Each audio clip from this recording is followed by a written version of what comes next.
Assalamualaikum warahmatullahi wabarakatuh. Perkenalkan, nama saya Sri Rejeki Ruskana Rusnadi dengan NIM 220305501004 dari kelas A Gizi 2022. Adapun pada video ini saya akan menjelaskan mengenai tata laksana gizi buruk pada balita. Gizi buruk merupakan suatu kondisi serius di mana asupan makanan tidak sesuai dengan kebutuhan gizi yang diperlukan oleh tubuh. Adapun gizi buruk ini ditentukan berdasarkan hasil pengukuran berat badan menurut panjang badan ataupun tinggi badan. Nah, jika nilainya kurang dari -3 standar deviasi serta memiliki lingkar lengan atas atau lila kurang dari 11,5 cm pada anak usia 6 hingga 59 bulan menurut Kemenkes RI tahun 2019. Adapun ciri-ciri dari balita gizi buruk, yang pertama yaitu pertumbuhan terhambat. Tinggi badan dan berat badan pada balita yang mengalami gizi buruk akan jauh di bawah rata-rata anak seusianya. Lalu ciri-ciri selanjutnya yaitu kurus. Tubuh terlihat kurus, tulang rusuknya juga terlihat jelas dan otot-ototnya mengecil. Lalu ada kulit kering dan bersisik. Kulit pada balita gizi buruk akan kehilangan elastisitasnya dan terlihat kusam. Lalu wajah terlihat tua. Pada balita yang mengalami gizi buruk, pipi dan mata anak tersebut cekung sehingga wajahnya terlihat tua dari usianya. Lalu ada perut buncit.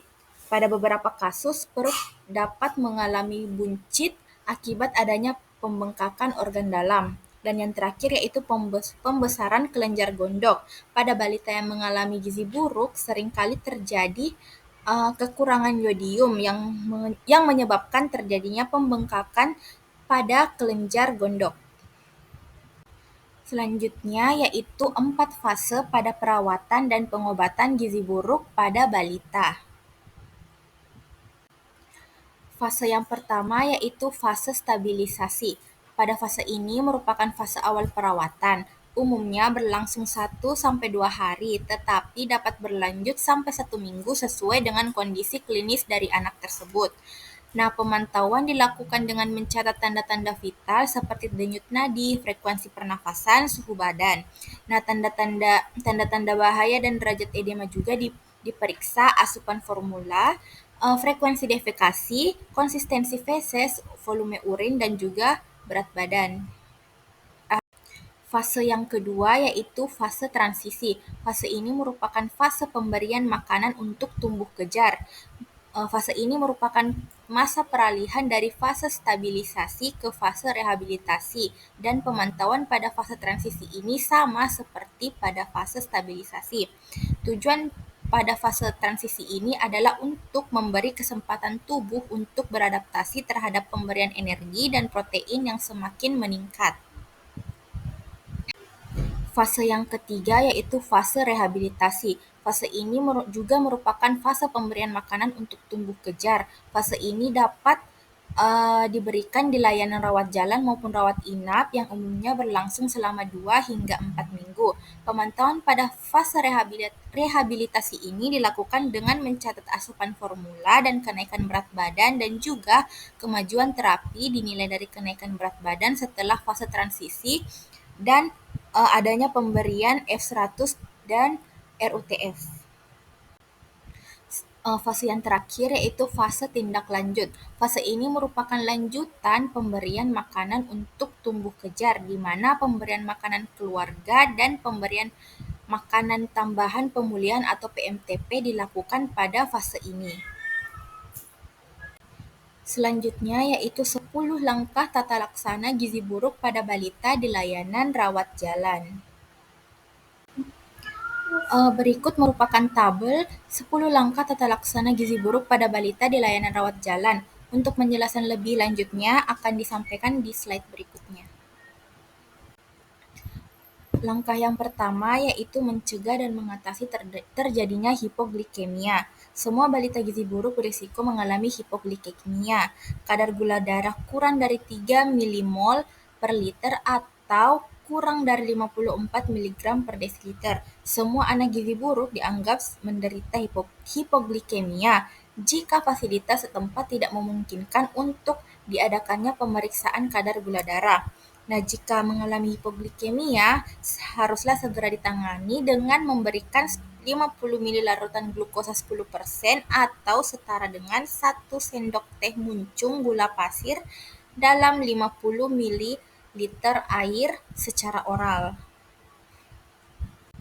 Langkah yang kedua yaitu mencegah dan mengatasi hipotermia.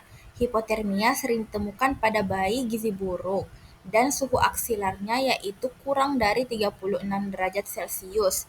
Hipotermia ini terjadi karena cadangan energi anak gizi buruk sangat terbatas sehingga tidak mampu memproduksi panas untuk mempertahankan suhu tubuh.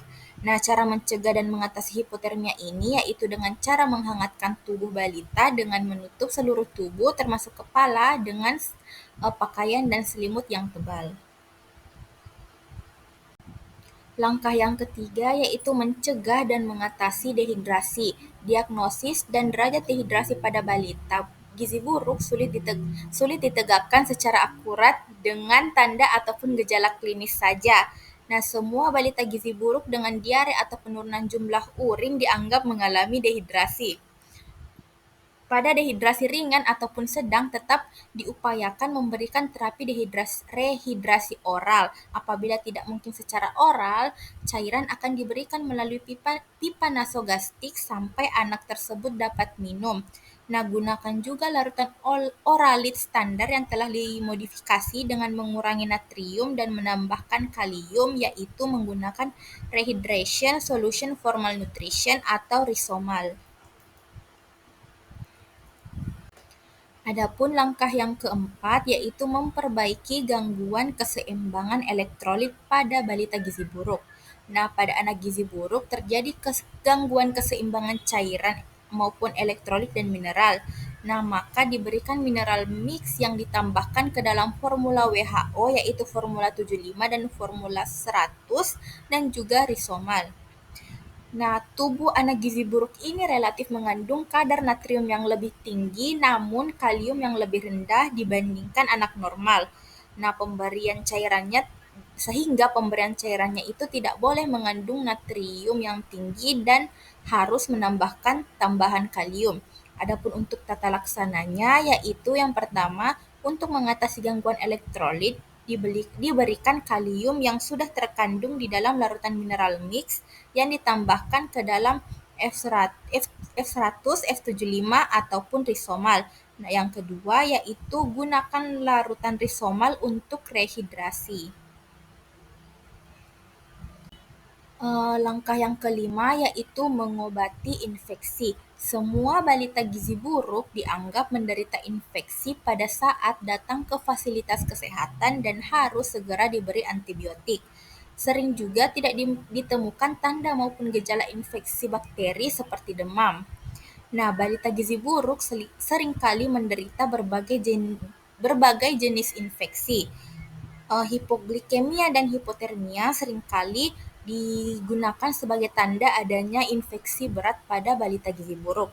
Adapun untuk tata laksananya yaitu yang pertama, memberikan antibiotik dengan spektrum yang luas. Bila balita ini sebelumnya dirawat inap, maka pemberian antibiotik ini merupakan lanjutan dari pengobatan sebelumnya dirawat inap.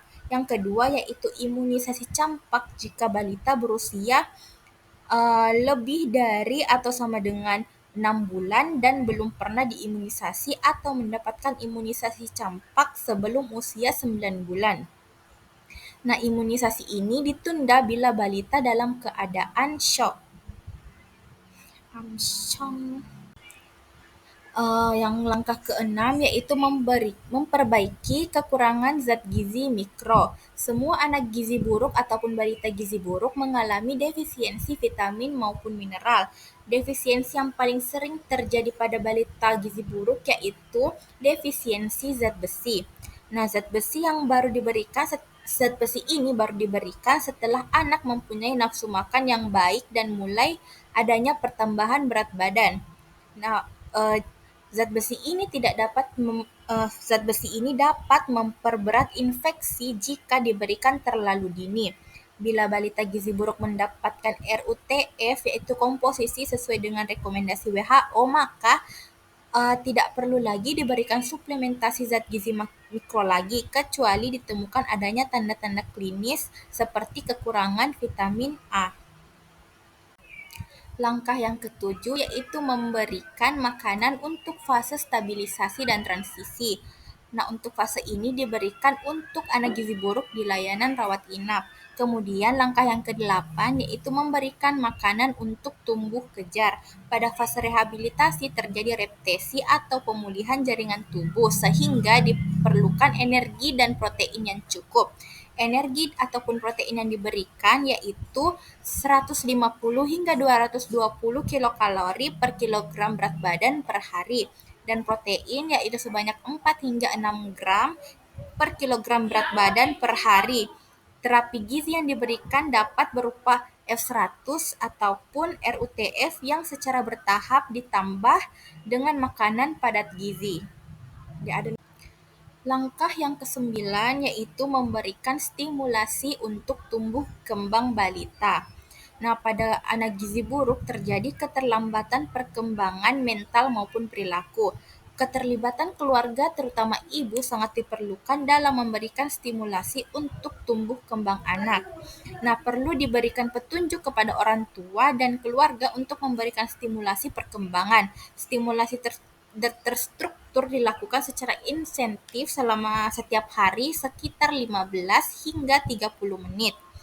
Nah, stimulasi ini diberikan secara bertahap dan berkelanjutan sesuai dengan umur anak terhadap 4 aspek kemampuan dasar anak, yaitu kemampuan gerak kasar, kemampuan gerak halus, kemampuan bicara dan bahasa, serta kemampuan sosialisasi dan juga kemandirian.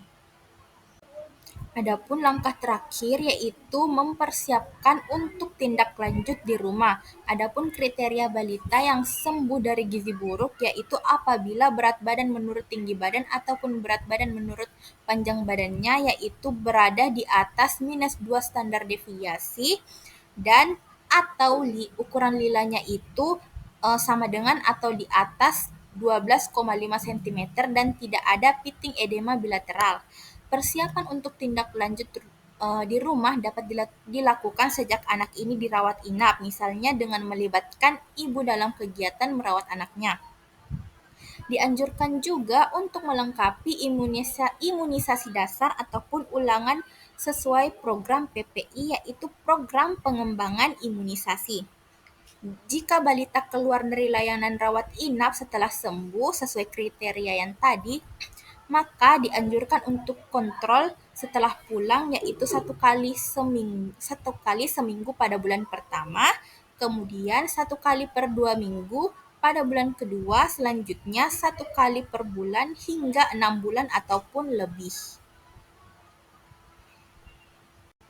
Baik, itu saja penjelasan saya mengenai tata laksana gizi buruk pada balita.